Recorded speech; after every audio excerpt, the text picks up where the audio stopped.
వాళ్ళంతా తనిఖీ చేసి పోయి మైన్ ఉంది ఇక్కడ అని చెప్పినాడు. చెప్తా వాడి గుణంతా వ్యయం చేసి కట్టుకథ కాదు జరిగింది మా ఊర్లో. ఆయన గురించి మాట్లాడుకునేవాడు. ఆయన పేరు మస్తాన్ రెడ్డి. ఆయన గురించి మాట్లాడి సమస్య చేసేవాడు. చెప్తారు ఏంటో. ఆయన ఓవర్ నైట్ బికేమ్ లాక్యర్. అప్పుడు అది అప్పుడు కరోడ్పతి కాదు. లాక్యర్ అంటేనే ఎంత పెద్ద ఇది. లాక్యర్ అంటే పెద్ద ఎంతో డబ్బు అయిపోయినాడు. అంబేద్కర్ కారు కొన్నాడు. ఎందుకు? డబ్బులు వచ్చేసినాయి. అంబేద్కర్ కారు కొన్నాడు. ఎంతో ధనవంతుడు అయిపోయినాడు. డ్రైవర్ అపాయింట్ చేస్తున్నాడు. మరి నెల్లూరు తీసుకుపోరా అన్నాడు. నెల్లూరు 24 మైల్ గూడు నుంచి బాగా. సో ఆసామి వెనకాల అంబేద్కర్ కారు సోఫా ఉన్నట్టుంటది తెలుసు కదా. ఆ వెనకాల కూర్చోడు ఆసామి. ముందు డ్రైవర్ డ్రైవ్ చేస్తున్నాడు. డ్రైవ్ చేస్తా ఉంటే వాడి గేరు మార్చుకుంటూ బ్రేక్లు వేసుకుంటా వేస్తా పోతా ఉంటే చూసి రే ఏం చేస్తున్నారా అన్నాడు.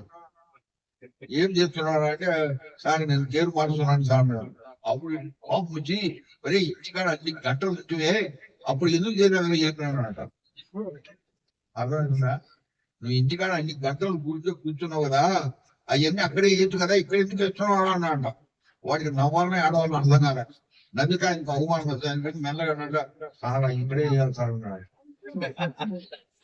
ఇప్పుడు చూడండి, ఆయన ధనవంతుడు, లక్పతి. ఆయనకి ఆ కారు ఓనర్ ఆయన. కానీ ఆ కారు చిన్న మెకానిజం ఆయన తెలియదు. ఆయన గురించి మనం మన సంగతి ఏంటి? వాటి వండర్ఫుల్ చేశారు.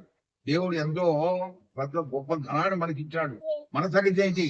మనం ఆ గొప్పదనాన్ని అనుభవిస్తున్నామా? వ్యవహారిక రూపంలో దాన్ని పెడుతున్నామా? వాక్యం చదువుతున్నాం అసలు? ఈ రోజు ఎంతమంది వాక్యం చేతి కట్టుకోకండి. మిమ్మల్ని మీరే చెప్పుకోండి. ఎంతమంది వాక్యం చదివారు మార్నింగ్? ఇష్టం కదా, పిల్లలు స్కూల్ పంపించాలి కదా, కానీ తినడానికి మాత్రం టైం ఉంటుంది. నాకు చపాతీలు దోశలు మాత్రం దొరుకుతాయి, తింటారు బాగా. కానీ బైబిల్ చదవడానికి మాత్రం టైం ఉంటుంది. చూసుకోండి మీరే మీ జీవితాన్ని. ఎంతవరకు దేవుని యొక్క వాక్యానికి మనం ప్రాధాన్యత ఇస్తున్నాం. అప్పుడే నువ్వు క్రైస్తవుడి. ఊరిక పాండే క్రైస్తవుడు అని మన దగ్గరకు వచ్చి మాత్రం చదవడు.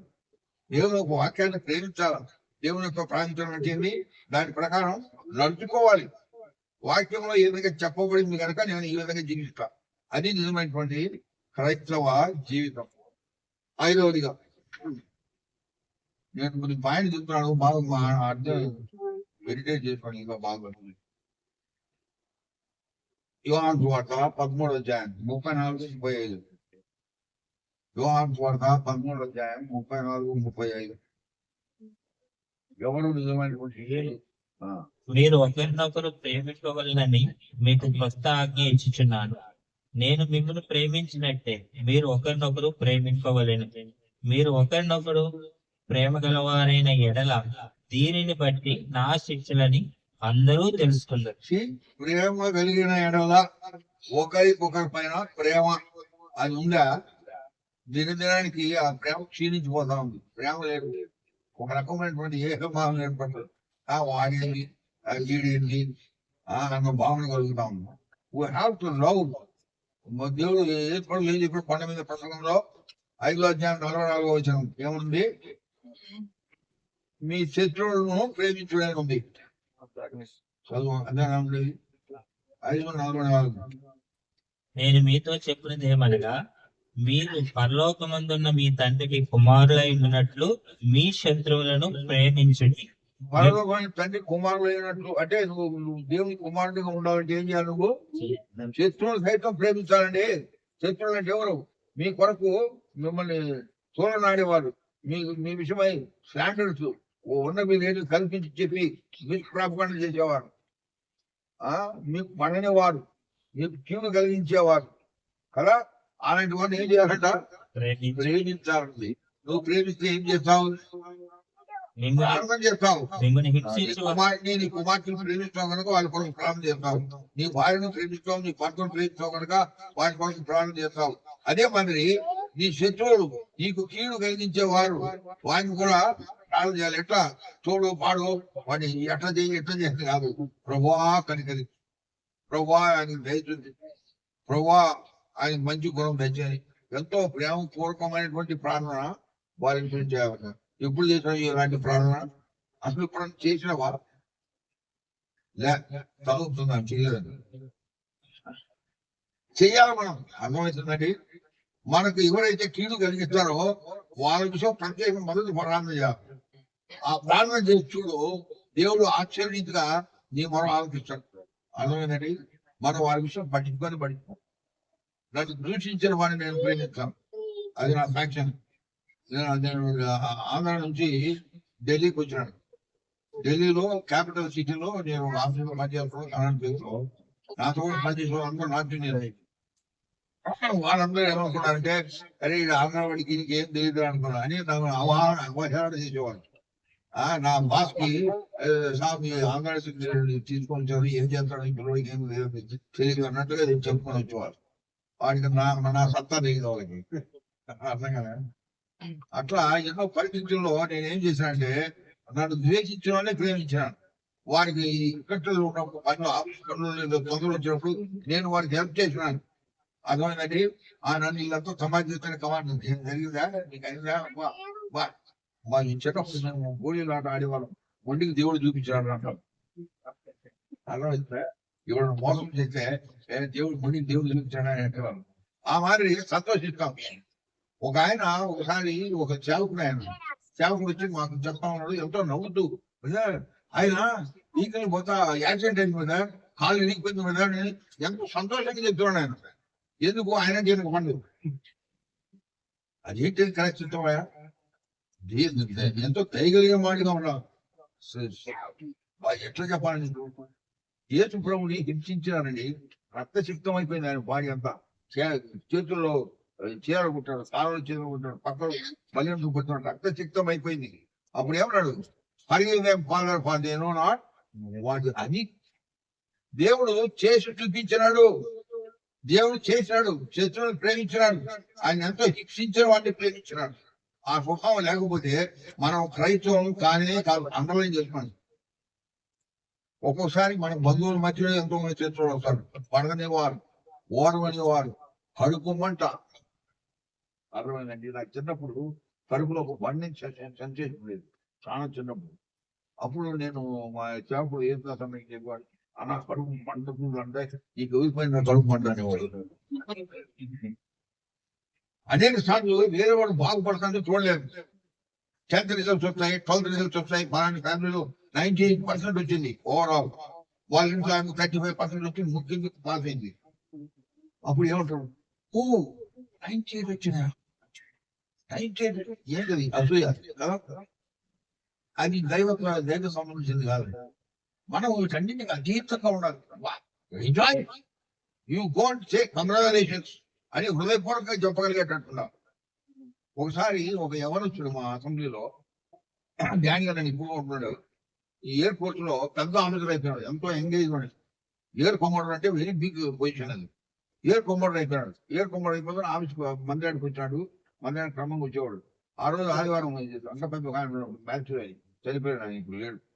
ఆయన దగ్గరికి వచ్చి, అంకల్ నాకు ప్రమోషన్ వచ్చింది అంకల్ అని చేంజ్ రాస్తున్నాడు. చేతికి ఎందుకు సెకండ్ ఇచ్చాను, కంగ్రాచులేషన్ చెప్పాడేమో చేంజ్ రాస్తాడు. అంకల్ నాకు ప్రమోషన్ వచ్చింది అంకల్, ఆయన ఎయిర్ కమాండర్ నాకంటే ఆయన ఏం చేసినాడు తెలుసా, చేతికి వెనకాల కట్టుకొని ఎంత ఆలయా అంటే ఇంత త్వరగా వచ్చిందా అంటే ఏమని అర్థం అది, అసూయ. ఆయన పిల్లలకి ఏమి జరగలే, ఆయన జరిగేటప్పటికి అసూయ. అది ఏం క్రైస్తత్వం అండి? క్రైస్తత్వం అంటే ఏంది? ఈ మానవ ఇహలోక సంబంధమైనటువంటి యాటిట్యూడ్స్ అన్నింటికి అతీతంగా ఉండేది. ఎందుకంటే మన పౌరుషం ఎక్కడుంది? పరలోకంలో ఉంది. మన పరలోక వాసులం. ఆ విధంగా బతుకుతున్నాం మనం. పరలోక వాసులం, ఇహలోకంలో ఉన్నాం. We are representatives from heaven on the earth. మనం పరలోక ప్రతినిధులం ఈ లోకంలో. ఆ ప్రతినిధులతో మాదిరి ఉండాలి, మాదిరికరంగా ఉండాలి. ఇద్దరు చూసి అబ్బా ఏంట్రా వీడు మాటలు ఈ పోకడం అంతా వేరే వేరే ఉన్నాయి. తిడుతుంటే కూడా తిట్టడే, కొడితే కూడా కొట్టించుకుంటాడు కానీ మళ్ళా కొట్టడే. అట్లాంటి భావన కలిగి ఉండాలి. ఈ మధ్య కాలంలో అప్పుడు వీడియోలు చూస్తుంటారు మందిరాల్లో, ఒక్కొక్కరు మైక్ పట్టుకుంటారు. మైక్ పట్టుకొని కొట్టడానికి ప్రయత్నం చేస్తుంటారు, నెట్టుకుంటారు.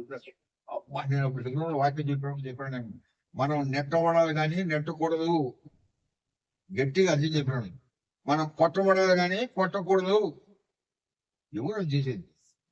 ఆడ కొంతమంది నాకు తెలుసు, ఆడుకొస్తే ముక్కు మీద ఉంటుంది కోపం ఎట్లా ఉంటుంది at the tip of the tongue అంటారు. అంటే ఇక్కడ అంటే మాడికొస్తే తాకి తెలియదు భయం అనమాట. అట్లాంటి వాళ్ళు అంటారు. అది వాళ్ళు నిజమైనటువంటి క్రైస్తవులు అని కాదు. క్రైస్తవుడు దేవుడు ఇతరులు ప్రేమించేవాడు. కొన్నిసార్లు మీ సొంత బంధువులనే మీ సొంత తమ్ములనే ప్రేమించారు కొంతమంది. నాకు తెలిసి కొన్ని ఫ్యామిలీస్ ఏదో జరిగింది అందుకని ఆ ప్రేమ గాయం అయిపోతుంది. ప్రేమించారు, ద్వేషిస్తాడు. వాడు మాట అనుకోడు, వాడికి కలిపి మాట్లాడు. ఆ మీటింగ్ అయితే ప్రేజ్ గారు కూడా చెప్పాడు. వాడి ఇంట్లో తుంటే అదేం క్రైస్తవం? నిన్ను ద్వేషించిన వాడిని ప్రేమించు, నిన్ను కష్టపెట్టే వాడిని మరి ఎక్కువగా ప్రేమించు. ఈ లిటిల్ ఫింగర్ కి ఏదో అయింది, గాయమైంది అనుకోండి. ఈ లిటిల్ ఫింగర్ అంటే స్మాల్ ఫింగర్ ఏదో అయింది. దాన్ని అది ఏం చేస్తావు? ఇష్టం వచ్చినట్టు పనిచేస్తావా? ఇట్లా పెట్టుకుంటాం 10 మందిలో పోయేటప్పుడు యాడ్ తొంగుతుందో ఏదో బాధ అవుతుందేమో చెప్పి దాచిపెట్టుకుంటాం కదా, కాపాడుకుంటాం, భద్రపడుకుంటాం. ఆ మాదిరి మనం ద్వేషించే వాడిని మనం ఇంకా ప్రేమించాలి. ఆ గుణం ఉన్నప్పుడే మనం నిజమైనటువంటి అది రోజు చెప్తాను. ఏమని ప్రేమించగలిగేటట్టున్నారు నీకు నూతనమైన కమాండ్ ఇస్తాను. అలాంటి ప్రేమ కలిగిన వారు జపాన్ లో ఈ ఎర్త్క్వేక్ ప్రోన్ ఏరియాస్ ఎన్నో ఉన్నాయంట. జపాన్ లో ఎర్త్క్వేక్ జరుగుతుంది మాట్లాడు. అక్కడ అంత చెక్కతో ఇల్లు కట్టుకుంటారు. ఎందుకంటే పంజాలంటే పెద్ద గాయాలు జరగవు. సిమెంట్ అయితే కానీ అక్కడే పచ్చడైపోతారు. చెక్కలు అంటే గాయాలు దొరుకుతున్నాయి కానీ చావరు. అందుకని చెక్కలతో కట్టుకుంటారు, తేలికైన చెక్కలతో. ఒకరోజు ఆయన చెక్కల్ని రిపేర్ చేసుకుంటున్నాడంట. అక్కడక్కడ చెదులు పడుతుంటే ఆ ప్లాంట్ తీసి ఉండదు ఇంకోటి పెట్టబోతే అటు ఉండదు తీస్తానే లోపల ఒక పల్లి చీరతో గుచ్చబడి తొడలో గుచ్చబడి కలపడుతుందట. అర్థమైందా? అది వచ్చింది ఎప్పుడో కొన్ని నెలల క్రితం ఎప్పుడో ఆ చీర కొట్టుకుంటే సాయంత్రం ఆ బల్లెట్ పోతుందేమో దాని తొడకు వెళ్తుంది బాగా. It was passion to wood, అతుక్కుపోయింది వుడ్ కట్టే చీరతో కూడా. అర్థమైందా? చూస్తే అది ఎంతో ఆరోగ్యంగా ఉందంట, ఎంతో లావు ఉందంట బల్లి. బల్లి అంతెట్లా లావు ఉంటుంది? ఎన్నో నెలలండి అది వేటకు పోదు కదా, పురుగులు తినడానికి పోదు కదా. పురుగుల దగ్గరికి వచ్చిన ఏమంటారు అంటాయా? మరి ఎందుకు ఎంత ఆశ్చర్యంగా ఉండే, ఎంత ఆరోగ్యంగా ఉందో చూస్తుంటే ఒక బల్లి వచ్చి తినిపిస్తుందట, ఇంకొక బల్లి వచ్చి దానికి తినిపిస్తుందట, మళ్ళా పోతుందట, మళ్ళా తెస్తుందట, తినిపిస్తుందట. అరే బాబురే, ఈయన చూసి ఆశ్చర్యపోయాడంట. ఆశ్చర్యపోయి మేరీ మేరీ ఇక్కడ రా అని బాగా చూసినట. చూడే ఎంత ప్రేమ అక్కడ.